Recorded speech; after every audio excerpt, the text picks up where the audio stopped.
সাম্প্রতিক রাশিয়ায় এক জেলের জালে ধরা পড়ল এক অদ্ভুত দর্শন প্রাণী।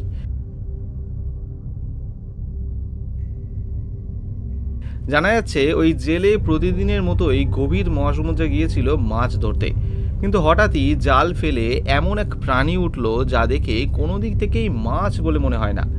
অদ্ভুত আকৃতির এই প্রাণীটির খুদে খুদে দুই চোখ, সরু চ্যাপ্টা ঠোঁটও রয়েছে, কিন্তু সবচেয়ে আশ্চর্যের এর পিঠের কাছে এমন এক ফোলা ফোলা অংশ রয়েছে যা দেখে ভিনগ্রহী কোনো প্রাণী বলেই মনে হয়। জালে ধরা পড়ার পর এই প্রাণীটির ভিডিও করে সোশ্যাল মিডিয়াতে আপলোড করা হয় এবং ঘন্টা পেরোতে না পেরোতেই তা ভাইরাল হয়ে যায়।